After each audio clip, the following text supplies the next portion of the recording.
కుక్కర్‌లో వెజ్ బిర్యానీ ఎట్లా చేసుకోవాలో నేను చూపిస్తా. మీరు కూడా ఒకసారి ట్రై చేయండి ఇట్లా. టేస్ట్ మాత్రం సూపర్ ఉంటది.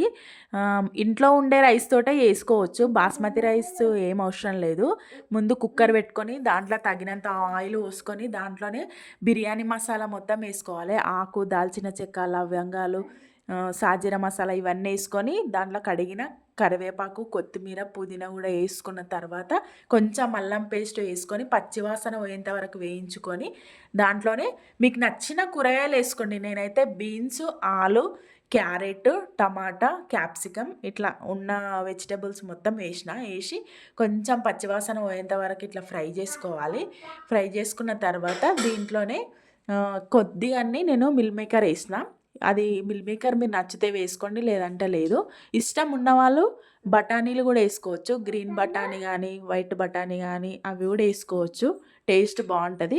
తర్వాత దీంట్లో కొద్దిగంత పసుపు, కొద్దిగంత కారం, మీ టేస్ట్కి తగ్గట్టు సాల్ట్, ధనియాల పొడి, గరం మసాలా, ఏదైనా సరే చికెన్ మసాలా వేసుకోవాలి. వేసుకొని ఒక నిమిషం దీన్ని మళ్ళీ కొంచెం ఫ్రై చేయాలి మంచిగా. ఫ్రై చేసుకున్న తర్వాత నేను ముందే గంట సేపు నానబెట్టుకున్నా. గంట అవసరం లేదు, బియ్యము ఒక 10-15 నిమిషాలు అయినా సరే నానబెట్టుకోవాలి. నానబెట్టుకొని వేస్తేనే బాగుంటుంది టేస్ట్ బియ్యము. ఇప్పుడు వాటర్ పోసుకుందాం. వాటర్ ఒక గ్లాస్ బియ్యానికి 2 గ్లాసుల వాటర్ పోసుకోవాలి.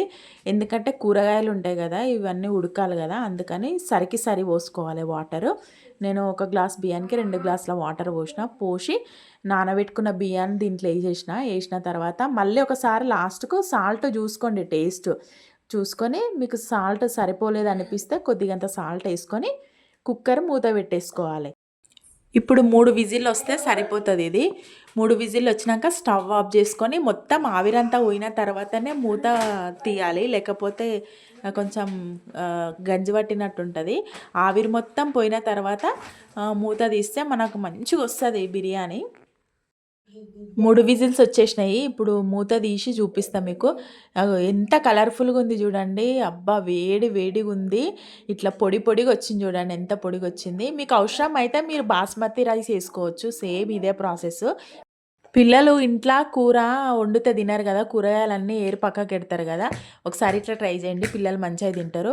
వేడి వెజ్ బిర్యానీలా పెరుగు రైతా వేసుకొని ఆనియన్స్ పక్కకి పెట్టుకొని తింటా, అబ్బా ఎంత బాగుంటుందో అసలు. మీరు కూడా ఒకసారి ట్రై చేయండి.